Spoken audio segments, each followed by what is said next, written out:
Великая история Боба и Макса. Часть первая. Судьбоносная встреча.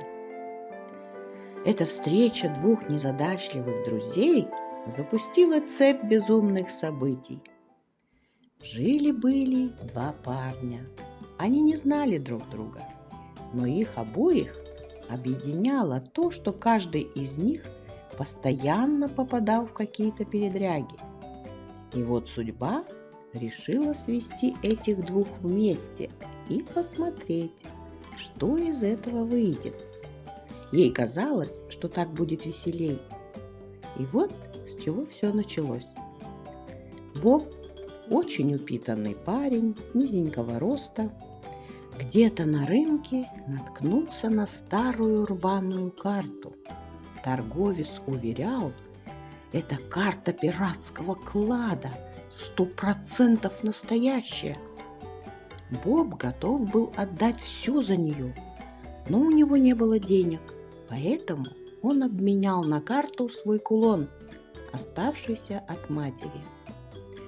Проблема была на самом деле в том, что это была схема канализации старого замка, разрушенного веками. Но Боб этого не знал. Он был счастлив.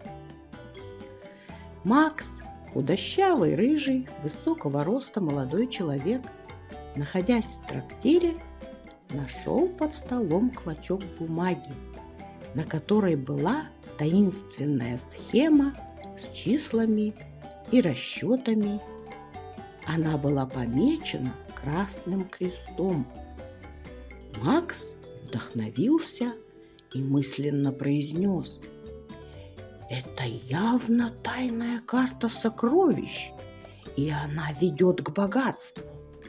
На самом деле это была инструкция, где сколько копать, чтобы добраться до трубы, ведущей в старую канализационную систему. Они оба пришли в лес с разных сторон, прихватив с собой лопаты. Боб и Макс начали копать по направлению друг к другу. Когда они встретились, столкнувшись лбами, Боб грозно произнес: «Это мое место, моя карта не врет».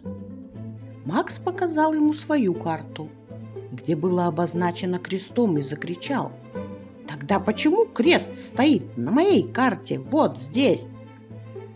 Они вдруг замерли и через мгновение начали копать вглубь с большой скоростью. Они рыли лопатой землю, пихая друг друга в бок.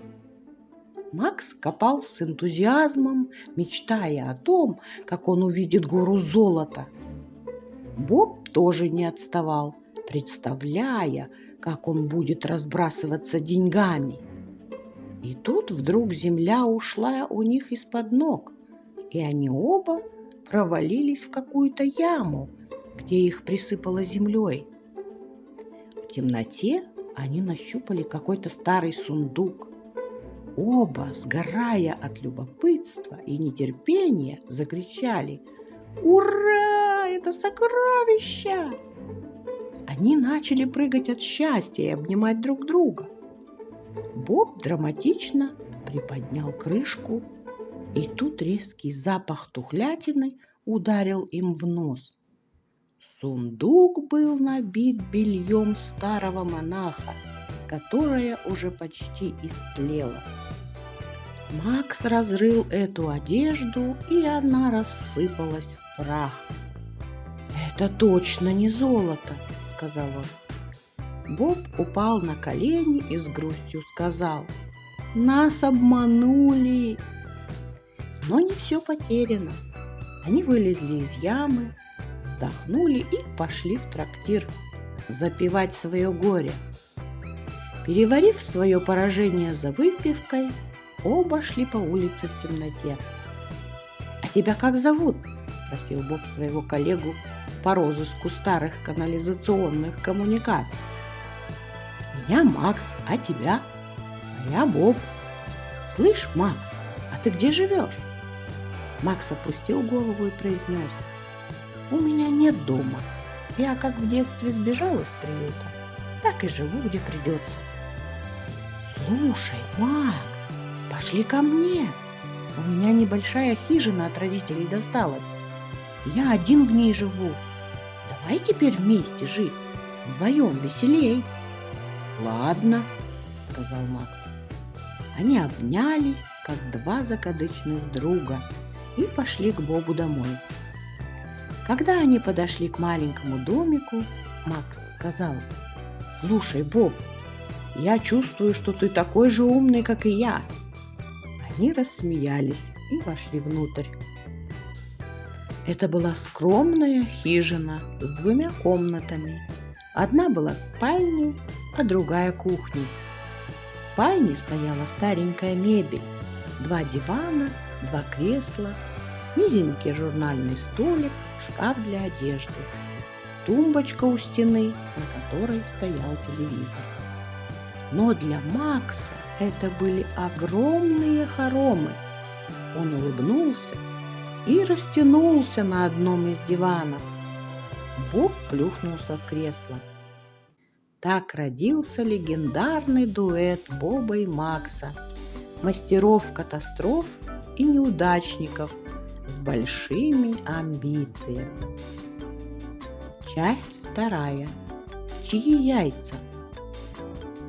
Однажды они нашли газету, в которой на первой странице большими буквами было написано объявление: на аукционе яйца были проданы за большие деньги. Боб воскликнул: «Макс, яйца! Это наш шанс разбогатеть! Забираем и богатеем!» Но вот незадача. Название животного было стерто. Тряся газетой, Боб с радостным визгом произнес: «Гениально! Осталось только выяснить, у кого их брать». Макс неожиданно щелкнул 2 пальцами и говорит: «Ну, зоопарк же большой, не должно быть слишком сложно». Перед великим делом они хорошо выспались. Ночью пробрались в зоопарк и стали искать пернатых. Когда подошли к огороженному водоему, Макс произнес: «Вот в таких водоемах обычно утки плавают». Они перелезли через забор. Пробираясь по бортику этого водоема, Боб подскользнулся и, падая, зацепил Макса. Оба с шумом упали в воду. Какое-то время все было спокойно, пока из воды не появился бегемот. Макс и Боб даже не подозревали, что могут так высоко прыгать. Они без шеста перепрыгнули ограждение. От этого шума проснулись утки и стали крякать.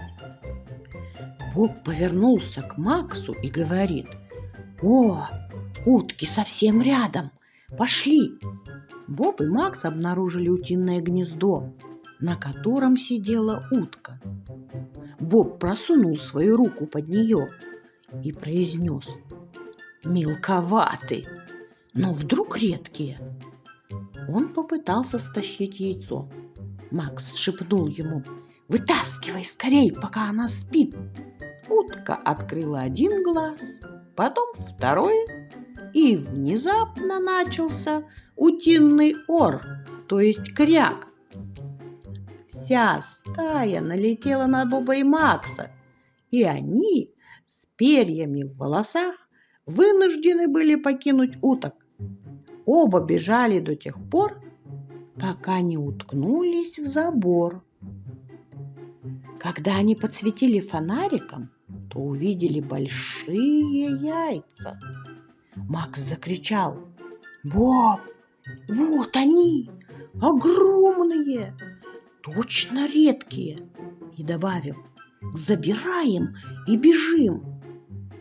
Боб успел ухватить 1 яйцо, но не успел он и 2 шагов сделать, как получил под зад страусиной ногой.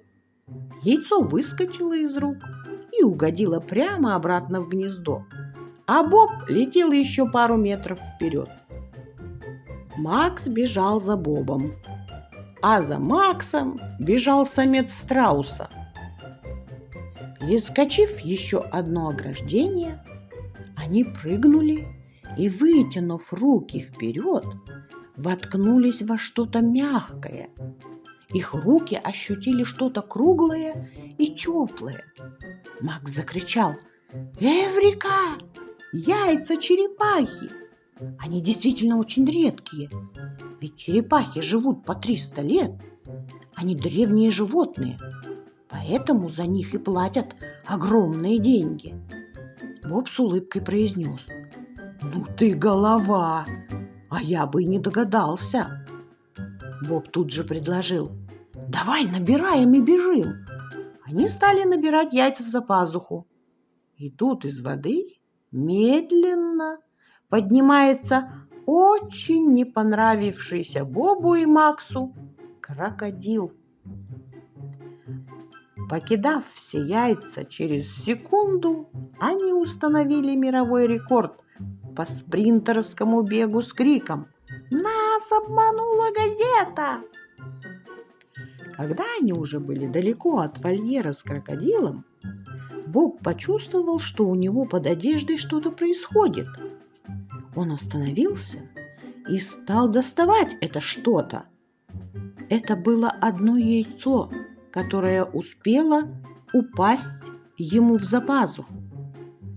Боб держал его в руке, а Макс говорит: Боб, кажется, это двигается и шевелится». Трещина, еще одна. Из яйца вылезла лапка. Маленький крокодильчик появился на свет и тут же стал пищать, звать свою маму. Боб увидел это и заорал: «Оно слишком свежее, то есть живое!» И тут Макс постучал Бобу по спине. Тот оглянулся. К ним ползла мама-крокодилиха. Она шла за своим малышом. «А-а-а!» — крикнули оба и вскинули руки. Малыш взлетел в воздух. В это время мамаша открыла свою пасть, и он упал ей прямо в рот. А Боба и Макса уже и след простыл, будто их и не было. Когда оба прибежали в свою хижину, то не могли никак успокоиться и отдышаться. Им везде мерещилась мамаша-крокодил. Через пару дней они услышали по телевизору в новостях, что последнее яйцо Фаберже из огромной коллекции было найдено и продано на аукционе за огромные деньги. Боб, обращаясь к Максу, сказал: «Если бы мы нашли гнездо этой Фабержи, мы бы разбогатели». «Боб, ты тупица», — произнес Макс и добавил: «Фаберже — это не птица, это человек. Он их делал много лет назад. Если бы не стерли слово в той газете, мы бы не убегали от крокодила». Пару месяцев Боб и Макс подрабатывали в трактире грузчиками, но их не покидала мысль, что однажды они пойдут на крупное дело и разбогатеют. Продолжение следует.